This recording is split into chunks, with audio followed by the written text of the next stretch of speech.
Hey yo, salut à toi, bienvenue aujourd'hui pour un nouvel épisode de l'Otaktu, le JT d'actu, manga, animé et Japon qui a lieu toutes les semaines. Enfin, normalement. Alors déjà, je voulais faire une petite dédicace à Kevin le Rire Jaune, si tu passes par là, on ne sait jamais, pour ta dernière vidéo sur les mangas. Merci à toi. Et aujourd'hui, on va parler de plein de choses, beaucoup d'annonces animées, notamment la saison 2 de Food Wars qui a été datée, un nouveau roman pour Shingeki no Kyojin qui va être centré sur ses personnages féminins, le jeu ultime Dragon Ball, vous allez voir ça claque. Pas de top cette semaine, mais le non-respect de Vegeta. Otaktu épisode 11, c'est parti. Si vous êtes fan de Dick Grayman, vous n'êtes pas sans savoir qu'un nouvel animé débarque en 2016. L'histoire est censée être un reboot de la série originale et le chara-design aussi a pas mal changé. Si on compare au chara-design de l'animé sorti en 2006, on se retrouve avec des personnages un peu plus adultes mais surtout un peu plus beaux gosses comme pour plaire à la gente féminine. Après ce n'est que mon avis personnel mais il semble tout droit sorti de shoujo. Bref, pour ceux qui ne savent pas ce que c'est que Dick Grayman, c'est un shonen où on suit Alan Walker qui est un exorciste. Cet exorciste est donc chargé d'éliminer les Akuma, donc les démons, mais ça ne va pas être si simple puisque des êtres semi-humains, les alliés des démons, vont tout faire pour lui en empêcher. Donc comme je l'ai dit, un premier animé de 103 épisodes était sorti en 2006 et le manga compte actuellement 24 tomes au Japon. Un nouveau film d'animation est prévu en 2017 pour Kuroko no Basket. Ce sera en effet l'adaptation du manga Kuroko no Basket Extra Game qui a débuté en décembre 2014 au Japon et qui contient actuellement 2 tomes. L'histoire se déroule après la Winter Cup, il y aura d'ailleurs un film en 3 parties qui récapitulera la Winter Cup en 2016, et opposera une équipe de street basketball américaine, l'équipe Jabberwock, contre l'équipe japonaise Esther IKY, je sais pas comment on le dit, désolé, pour un match amical. L'équipe Jabberwock va écraser l'équipe japonaise et leur capitaine va avoir des propos racistes envers les japonais. Une revanche va donc être demandée par l'équipe japonaise, mais attention, ce ne sera plus la même équipe. Cette nouvelle équipe, baptisée Vorpal Sword, sera composée de la génération des miracles, Kuroko et Kagami. Bon, il faudra attendre un petit moment, mais la hype est présente. Akira Amano, le mangaka de Head Live, mais plus connu pour Reborn, va voir son nouveau manga adapté en animé. Encore une fois, c'est prévu pour 2017, donc il faudra prendre son mal en patience. Et c'est le studio Pierrot qui sera en charge de cet animé, connu pour la saga Naruto ou encore Twin Star Exorcist. Déjà très similaire au niveau du chara-design et du personnage principal, vous allez voir que l'histoire, elle aussi, est assez proche de Reborn. On va donc suivre Shuta Kokonose, qui a été choisi par un ordinateur pour devenir la nouvelle recrue de l'unité Head Live, qui est une unité qui a tout simplement pour fonction de maintenir la paix. Cependant, Shuta est désigné trop faible par rapport à ses camarades pour intégrer cette unité. Il va donc s'entraîner dur pour être à la hauteur de ses missions et montrer à tout le monde que ce n'est pas une poule mouillée. Le manga a démarré en 2013 aux éditions Shueisha et comprend actuellement 5 tomes reliés au Japon. Les fans de Food Wars ou Shokugeki no Soma vont être ravis puisque la saison 2 vient d'être datée. Cette saison 2 débutera au Japon et en France en juillet 2016 sur adn.fr, mais un OAD spécial centré sur les frères Aldini sortira le 2 mai 2016 en même temps que le tome 18 au Japon. Vous pourrez donc suivre l'ascension de Soma pour devenir le meilleur cuisinier. Alors d'ailleurs, je tenais à réagir sur ça puisque dans les précédents tops, Shokugeki no Soma apparaissait assez souvent et je vous avais dit que j'avais été un peu déçu et gêné par l'aspect ecchi qu'avait l'anime et vous m'avez dit bon ça part dès les premiers épisodes, donc peut-être éventuellement que je vais m'y remettre.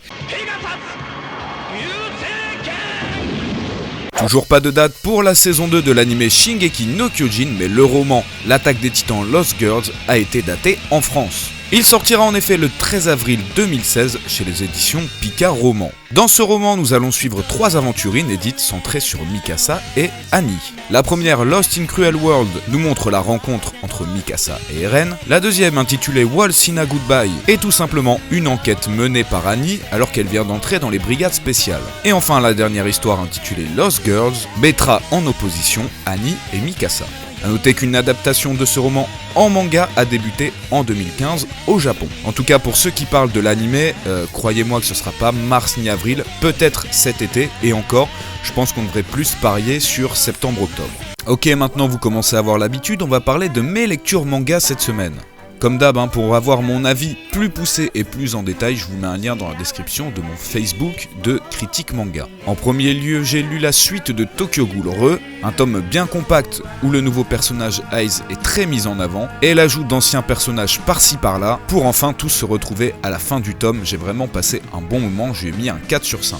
Ensuite j'ai lu le tome 1 d'Akatsuki. Alors même si oui, le titre Akatsuki fait penser à Naruto et que le personnage principal ressemble lui aussi à Naruto, ça n'a rien à voir. Donc c'est fait par Motoki Koide, et ce n'est pas Motoki celui dont Matt Podcast a copié les vidéos, où on va suivre en fait des Kirishi qui sont des médecins chargés de soigner les Akatsuki, des virus qui ont pris possession de certains humains. Alors pour le moment dans le tome 1 c'est un shonen tout à fait classique, découpé en plusieurs petites histoires, mais la série est en 9 tomes si je me souviens bien, et on m'a dit que dans le tome 2 ça devenait plus intéressant, mais pour l'instant j'ai mis un 3 sur 5 à ce tome 1. Et enfin j'ai lu le tome 1 de Anguille démoniaque. Ici on va suivre l'histoire de Kurami qui est totalement fauché et qui n'a plus qu'une seule envie, c'est rembourser sa dette. La seule personne qui va lui faire confiance est le patron de l'entreprise Shiwaki Entreprise. Je sais, ça se répète. Sachant que c'est le dernier espoir pour Kurami de rembourser ses dettes, il va donc être mêlé à une sombre histoire où il doit transporter une marchandise d'un point A à un point B pour une très forte somme d'argent.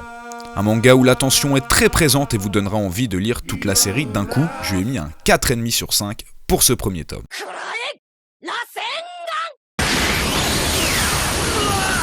La semaine dernière, Trivax, un fan de Dragon Ball, a sorti une vidéo présentant son projet Dragon Ball Raging Blast 3. Alors il y travaille dessus depuis plusieurs années, mais je pouvais pas vous en parler parce qu'il y avait encore pas grand chose de concret. Mais dans cette vidéo, il nous présente tout le système de jeu qu'il a mis en place, ainsi que tous les personnages, et il y en a 175 sans compter les transformations. Ce projet fait du bruit tellement qu'il est remonté jusqu'aux oreilles des producteurs japonais qu'il a rencontrés pour leur présenter le projet. Namco Bandai est donc au courant de ce projet, et tout ce qu'ils attendent c'est de voir l'intérêt du public. C'est pour ça que si vous voulez soutenir ce projet, je vous invite fortement à aller dans la description et rejoindre la page Facebook. Plus on est, plus on a de chances que le projet se réalise. En plus de ça, notre ami Trivax a fait 4 vidéos dans lesquelles il parle un petit peu de tout, des questions-réponses, du gameplay, de tout ce qu'il a mis en place, et c'est vraiment super intéressant. Donc allez-y, foncez, vraiment, je compte sur vous. Sinon, l'actu jeu vidéo de la semaine, c'est aussi le nombre de copies vendues de Shingeki no Kyojin, un peu plus de 61 000 sur PlayStation 4 et un peu plus de 62 000 sur PS Vita, classés respectivement 3e et 2e dans les ventes de jeux vidéo au Japon. Storm4 s'en sort très bien lui aussi avec plus de 344 000 vendus dans le monde. 277 000 sur PlayStation 4 et 66 000 sur Xbox One. On notera l'anecdotique 0 jeu Xbox One vendu au Japon et 88 000 ventes sur PlayStation 4 même aux États-Unis, alors que sur One ça ne s'est vendu qu'à 46 000 exemplaires.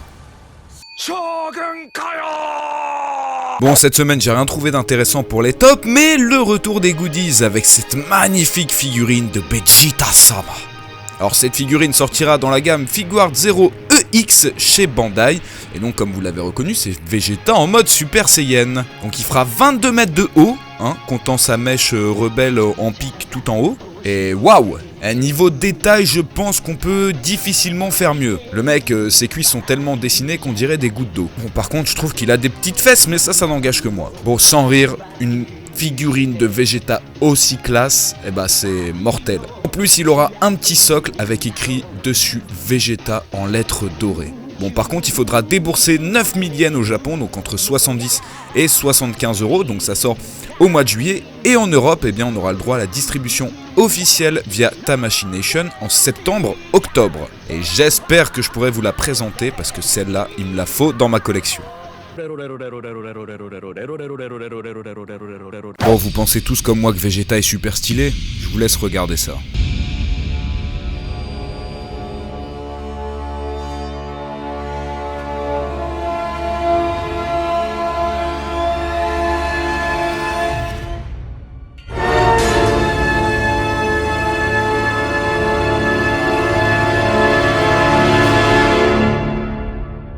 Bandai manque donc complètement de respect à Vegeta, le prince des Saiyajins. Avec cette reproduction de figurine lors de son combat contre Freezer, Vegeta tremble, pleure et sue à grosses gouttes. Sachez en tout cas que la figurine sortira au mois de juin au Japon à un prix de 40 €, et c'est dommage qu'elle sorte pas un peu plus tôt parce que moi franchement je l'aurais acheté direct.